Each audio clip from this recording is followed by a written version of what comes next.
Several YouTube videos have claimed to have found UFOs near Area 51 and the Nevada nuclear test site.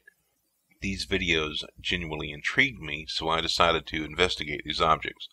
First, let's look at the claim that a UFO has been found at a hangar. Hello, I'm going to show you how to find this UFO in Area S4. Let me open up the ruler a little bit first and show you how big this craft is. It's parked. It says 102 feet. I think that's wrong. I didn't quite hit the edge. Okay, 109 feet there. Okay, clear it.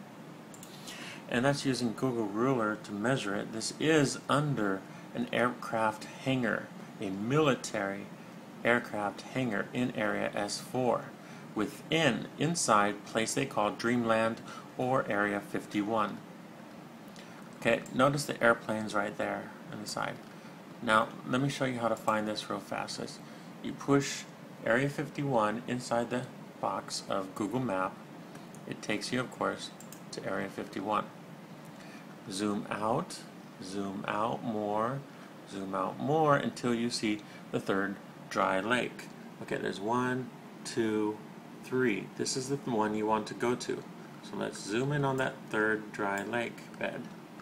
Zoom in on the bottom of the dry lake bed and you see the airplane runway. Zoom in.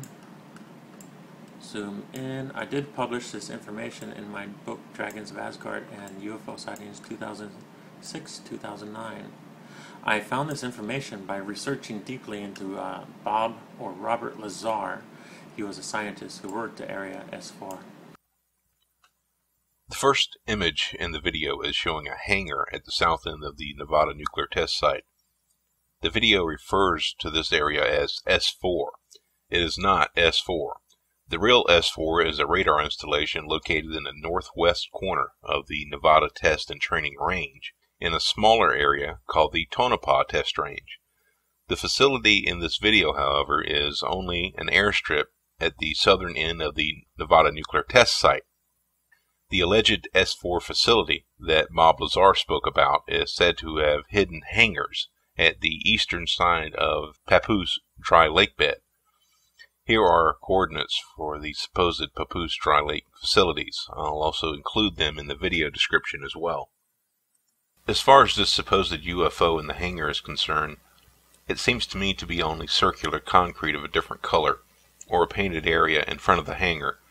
I have seen this before at hangars I have visited in the past. If one closely looks at the image, you can tell that the UFO is in fact only a different colored design on the ground. You can clearly see ground equipment of some type in the shadow of the hangar. As a matter of fact, when this picture was taken on December 1st, 2006, the facility was only 7 months old and was still under construction. An earlier image was taken in Google Earth on May 22nd, 2006, and none of the buildings were present.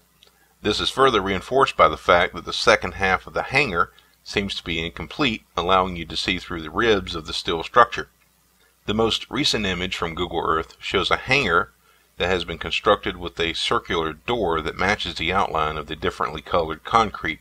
If in fact it was a UFO at the hangar, then it is all but scraping the edges when it's inside.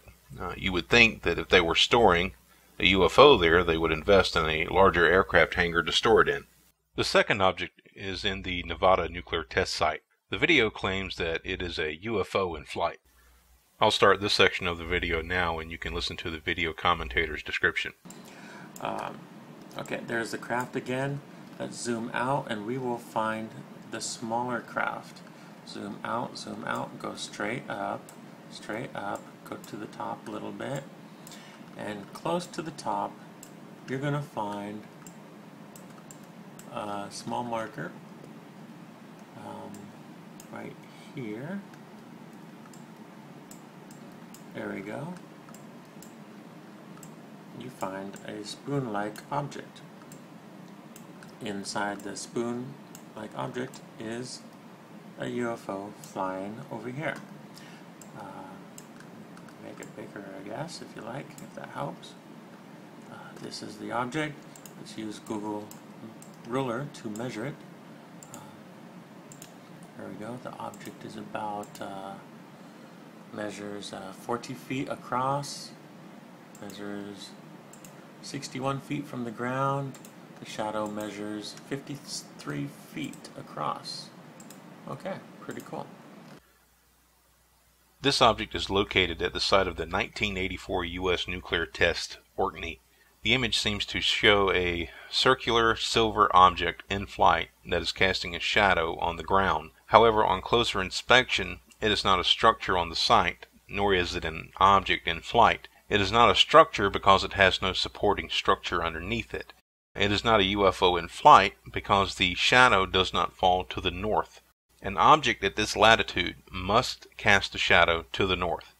The reason for this is that the Earth is tilted at 23.5 degrees in its orbit.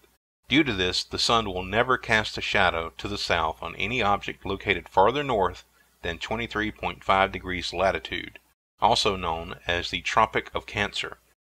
The location of this area is at 37.11 degrees latitude, far north of the Tropic of Cancer at 23.5 degrees. Therefore, we can conclude that the black object in the image is most definitely not the shadow of the silver object.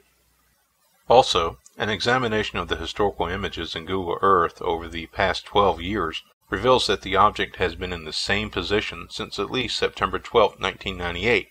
That is an awful long time for a UFO to remain in exactly the same place. In an effort to try to identify the object in the image, I emailed the National Nuclear Security Administration and inquired as to what the object was in the photo.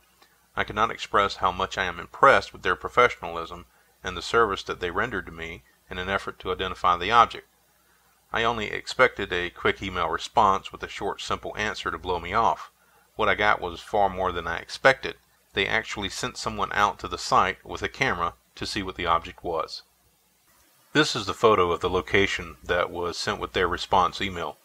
As you can plainly see, it is a gray dirt pile with a dark patch next to it. This conclusively proves that this is not a UFO. The final object he discusses is located at the top of Papoose Mountain, west of Area 51. Let me show you how to find the triangle UFO. Okay, let's go back to Area 51, push, Google Map shoots back. Okay, let's stop right here. This is Area 51, and what we're going to do is look over here at the mountains nearby. It's the mountains next to Area 51, right over in this area that has the craft. Zoom down, zoom down, zoom down, here we go. Okay, do you see the craft? This is a triangle craft. Notice, let me turn the camera a little bit. Notice that the craft and the shadow are separate.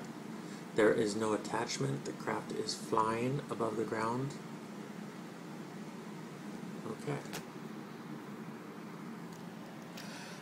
So, that is Area 51 and how to find these UFOs, unusual objects. I hope you can find it yourself now and you believe it a little bit more. I noticed a few people on YouTube didn't seem to believe the photos I put on there, so I decided I better make this video for you to look at. This is Area S4, remember that. Area S4 specializes in back engineering captured alien technology. That is their #1 priority. For more information, do some research about who Bob Robert Lazar is. You can believe the government, or you can believe your eyes. The video's commentator says it's a craft, that there is no attachment below it, and that it is flying. This object is not a UFO. It is a radar reflector. These radar reflectors are referred to as microflex reflectors and are used to relay signals in areas that are without power. In these images, this object is clearly not a UFO. I hope you guys enjoyed this explanation. Please comment and subscribe.